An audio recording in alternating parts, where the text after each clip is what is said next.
Hey y'all, it is I, says me. It's that time, y'all. It's time for real talk, real fathers, real men. Behold, how good and how pleasant it is for brothers to live together in unity.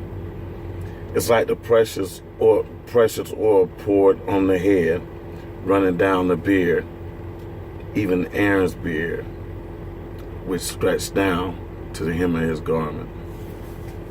Have my Bible open today to read that because it's gonna do something a little different. I'm not having church. I'm not preaching a sermon, but today I'm gonna take some scriptures and read some scriptures because sometimes some of the things that we believe and some of the things people tell us is because what they do, they pick certain scriptures out of the Bible and try and hold our feet to the fire about it. This is the day that the Lord has made. I will rejoice and be glad within it. I can do all things through Christ who strengthens me. He is my rock, my sword, and my shield. He is my salvation. As we go through life, the first scripture I ever read was the 27th Psalm, and just want to read a little bit of it. It says, "The Lord is my light and salvation; whom should I fear? The Lord is the strength of my life; whom should I be afraid? When evil men advance against me to devour my flesh, when my enemies and my foes attach me, they will stumble and fall. Though an army besiege me, my heart will not fear. The war break out against me, even then would I be confident."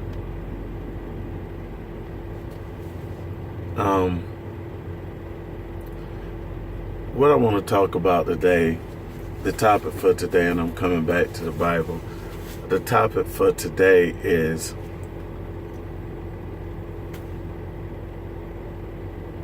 are you going to fall for the deception or are you going to fall for the truth? I have nothing, like I said when I started this almost a year ago, I'm not here to bash nobody's religion. I'm not here to bash nobody's lifestyle. I'm just giving you my opinion and things I see and things I hear. I put on Facebook today, is hard work part of the formula for being successful? And then I asked, is there a formula that'll get you into heaven? So far I haven't had any answers on that, but bottom line up front, you can check it out yourself. I'm going to give you some examples over the next 20 minutes. No, it's no formula for being saved. It's no formula for being in it, making it to heaven. It's no formula for being successful. You know, people say, if you live right and if you treat people right, the Lord is going to bless you. He's going to give you cars. He's going to give you houses and lands. And that takes me to my next scripture. Joshua 1:9. Another one of my favorite scriptures. I'm going to paraphrase it before I read it. What God said to Joshua, he told him that, Acre, bottom line up front, you know, I can't be with you like I was with Moses. You know, I can't do the things I did for you like I did for Moses. You know, here we go. Just want to read this part here. He said, no one will be able to stand up against you all the days of your life. As I was with Moses, so I will be with you. I will never leave you nor forsake you. Be strong and courageous, because you will lead these people to inherit the land I swore to their forefathers to give them. Be strong and very courageous. Be careful to obey the law my servant Moses gave you. Do not turn from it to the right or to the left, that you may be successful wherever you go.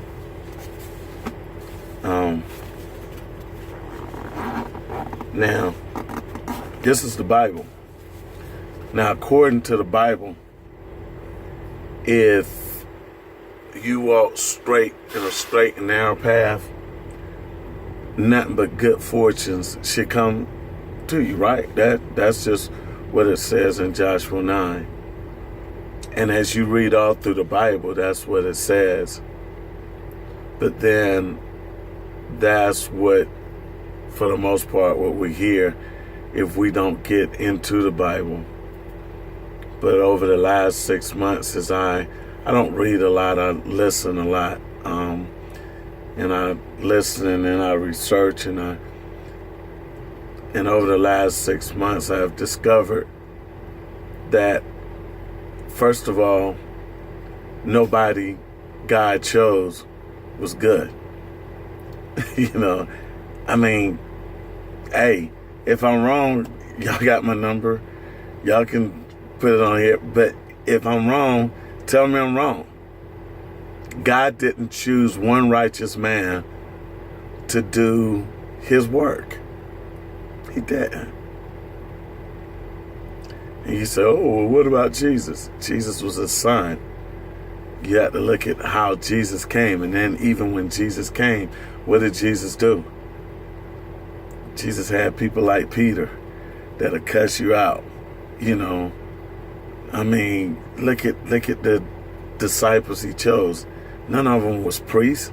None of them was preachers. So you look and you say, well, okay, so where are you going with this?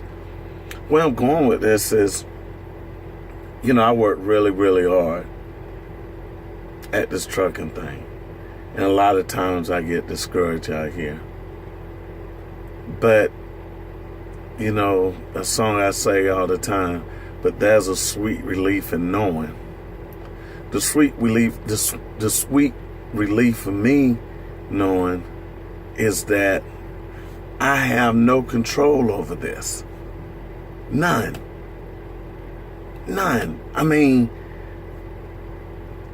do you think Michael Jordan was the greatest NBA player during his time because he worked hard? Really?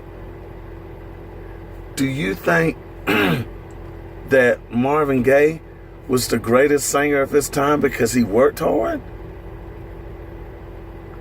Come on now, we don't look at that. We look and we want to believe the facade that, you know, oh yeah, Michael Jordan was a great player. And we tell our kids and we tell everybody, if you work hard, this is the end result. But then what happens down the line when you have a joker that's getting out there 5 o'clock in the morning running 10 miles. You have a joker getting out there, you know, doing 1,000 push-ups every day.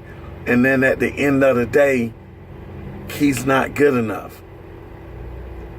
Then that kid is disappointed and he or she winds up with a rope around their neck where they can't deal with life, or they wind up in a mall killing up a bunch of innocent people. Because we teach people that hard work is the formula to success. Now, don't get me wrong. Yeah, I was getting ready to say. Don't get me wrong. It takes hard work. No, it don't. Let's be realistic. Let's stop somewhere along the line. Let's stop telling a lie. Somewhere along the line, let's start believing in what's real and what's Memorex. The real thing is it's a lot of, I just left out of McDonald's. It's a joke in McDonald's right now that's 6'7". He's 6'7". You say, well, the reason why he ain't playing basketball because he probably ain't work hard. No, because that wasn't his destiny. You know, preachers will preach one Sunday that God has even the hairs in your head counted.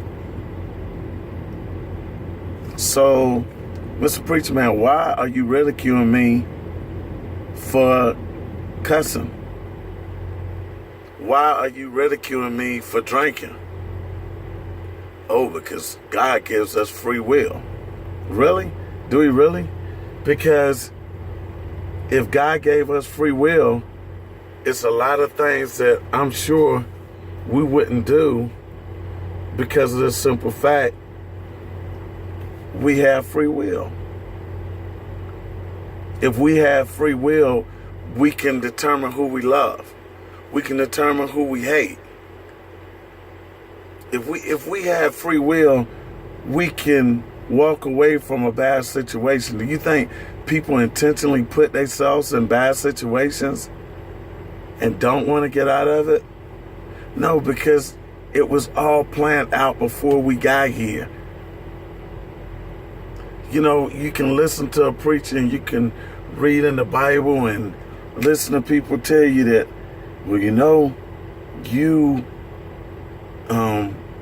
it's got to be in God's plan for this to happen. Okay, let's look at some things. And I hate to bring death into things, but I'm out here on this road every day. I done seen car accidents happening, and that made me start thinking, do you know how many things had to happen? Probably about 70 miles from here, a driver was hauling steel. Nobody knows what happened. Only thing they know is he came to a sudden stop. Going down the road, he came to a sudden stop. And when he came through a sudden stop, the chains broke and one steel beam, one. I think he had probably 15, 20 of them on the truck, but only one of them broke and came through. That one was right behind his driver's seat. Okay. Just think about it. If instead of this one breaking, if that one had broke, that guy would have been still telling the story. But God knew that before he came. God knew that before his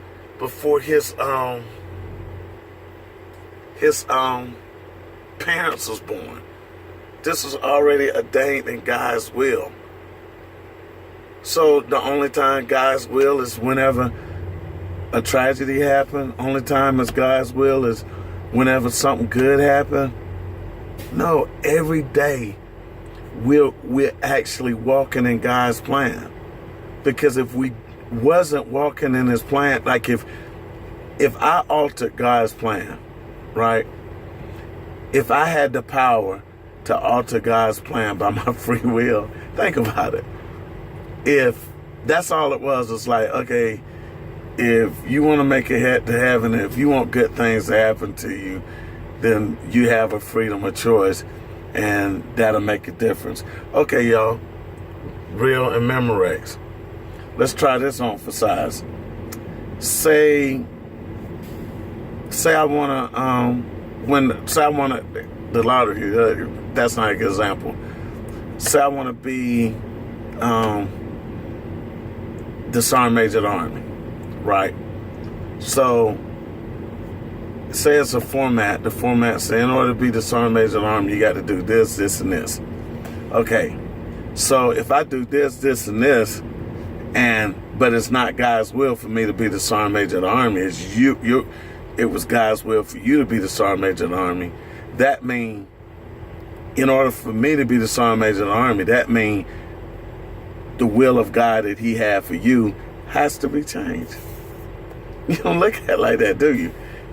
You know, you see a guy or girl that you want to marry, He said, man, I really love her. And so if I'd have did this, and this, our relationship would have been together. But you forgetting, God has already got everything ordained generations down the line. So that means, like for instance, me. My dad is 6 years older than my mother. My dad lived on the other side of town. My brother next to me was born in Philadelphia, that's older than me, was born in Philadelphia. So what you have to look at, when my mom left my dad to get away from my dad because he was an angry black man and very physical abusive, if she had stayed in Philadelphia, I wouldn't be here. That means LaMelvin wouldn't be here, Janelle wouldn't be here, Chelsea wouldn't be here, Caden, Terramont, none of them would be here. None of them would be here. Certain things that happen in our lives, you mean to tell me if her freedom of choice would have led to her to do the right thing, not come back to an abusive man, which would have been the smart thing to do. Look how many people it affects now. So we have free will? Really? It's Memorex, man. We don't have free will. We don't have free will. Give you another example. Go back to my Army days. This happened twice. Soldier decided he wanted to kill his wife and kill himself. Okay? So he shot his wife in the head. She fell out. He sat there and cried for probably about 30, 40 minutes. We don't know how long. But he cried and, oh, baby, I'm sorry. Then he shot himself. Needless to say, his wife had a full recovery. He didn't. It says time to go. It was in God's plan. That was already ordained in God's plan. So I'm not telling you to just, I'm going to just give up on life. No, don't give up on life. When you get up in the morning, ask God to order your steps. He's already going to do it anyhow. But only thing you doing is just acknowledging that he's a lot more powerful than we are. We acknowledging that he's already got this. So whatever happened, bad, good, or indifference, it don't matter because it's all in the will of God. You know, everybody ain't going to heaven. Everybody ain't going to be successful. Everybody at the end of life not going to have a good eulogy told about them. The same God that made me is the same God that made that crazy dude who shot up that nightclub. The same guy that made me made them crazy people that flew into that building. And you just like, well, how can God be that vengeful? No, it's a part of his plan, dude. And if you live long enough and you open your eyes wide enough, you'll be smart enough to see it. You'll be smart enough to see it. You won't go through life with your eyes shut. Listening to people tell you, well, hey, if you pay your tithes, God is going to bless you.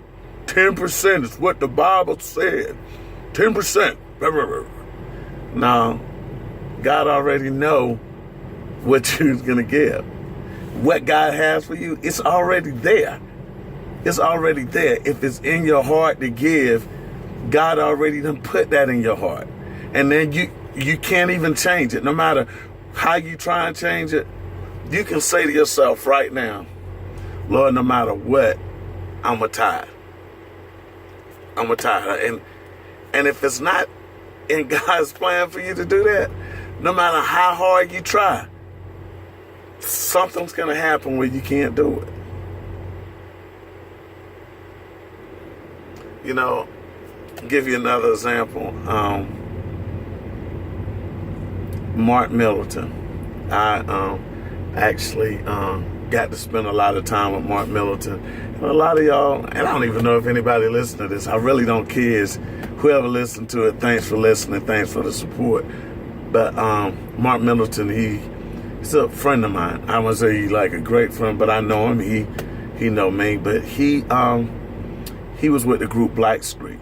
He wasn't one of the original members, but what happened, people don't realize, I think it was either after their second album, it was like either their first, one of their albums, they lost like 2 members, and they was get ready to make a steep, quick decline, right?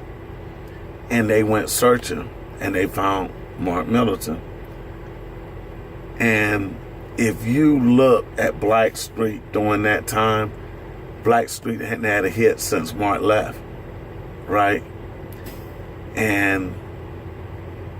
But where's he now? Where's he now? You know, you still hear Blackstreet. So what I'm saying is, this guy probably was one of the best singers of our time. No doubt, if you go back and listen to Blackstreet doing the albums when Mark Middleton is singing, you see nobody has he has a unique, soulful voice, you know. But that wasn't God's purpose and plan for Mark, to be a famous singer. You know, I don't know how many people from my hometown listen to this, but the best athlete that ever come out of New Hanover County was Rondre Boney. Rondre Boney was an all-around freak of nature. Whenever I see LeBron James, I see Rondre Boney. Rondre was incredibly strong, incredibly fast, you know, and just a beast, a powerful beast on the football field and basketball court. But that wasn't God's destiny and plan for Rondre. Ronald Jones, same way, the baddest basketball player in the world, you know, shut Michael Jordan down when Jordan was a senior, and Ronald, I think Ronald was a sophomore, either a sophomore or a junior, shut him down, you know. But that wasn't God's purpose and plan. And, you know, as my time's up, you know, share this with some people. You know, if I get more followers, I really don't care, because you know what? It's already been put in the mix, man. It's already in the mix. It's already there. The seeds has already been planted way before I was here. When Ernestine when Elijah was chasing Ernestine, when James was chasing Jesse. Wow, that is kind of funny. I didn't really mean no pun, but my grandfather's name is James and my grandmother's name is Jesse. And so when Jesse was chasing James, they caught him. And that's why I'm here. But it was already ordained, you know. When Melvin was, you know how many women I talked to and went out with before I finally caught my wife, and she didn't even like me? You know, everything is ordained, man. So whoever's supposed to hear this will hear it. You know, somebody asked me, why do I sing? Why do I do these things? Am I trying to get famous? Am I trying to get discovered? Nah, I don't know why I do it. Because the will of God puts it in my head that this is the path I'm supposed to be on. I think sometimes some of the choices we make is kind of like Jonah. It may take us off the path, but we can't stay out there for long. Because no matter how much human nature you have and how much free will you have, nobody is more powerful than God. And he may allow you to just test the waters. I don't even believe that myself. I don't think God even allows us to have the smallest of breaks. without walking in his power. I think what it is he allows us to just think that we're out here by ourselves and look for other means instead of just saying, you got it, Lord.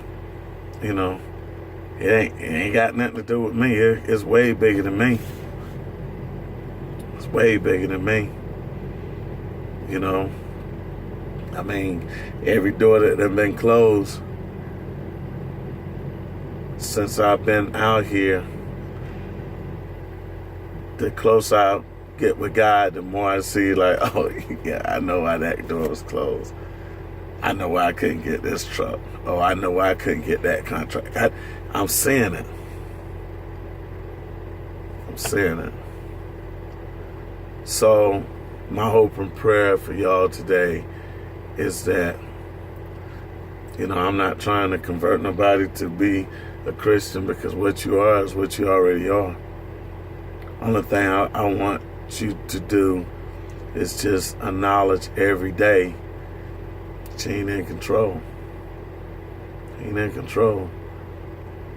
God got everything, good, bad, and indifferent.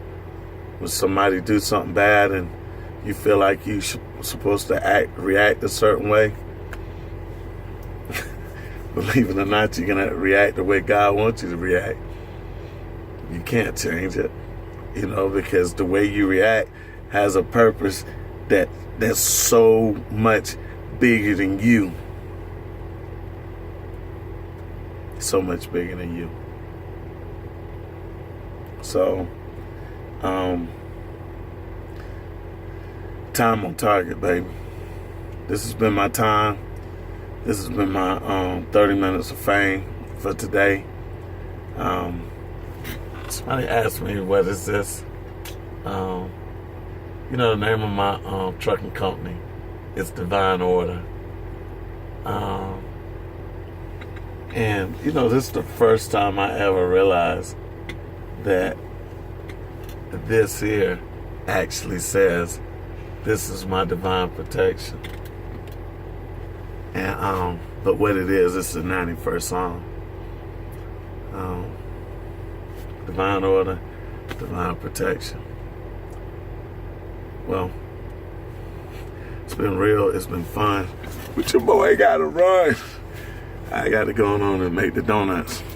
Crank it up like a ride, baby.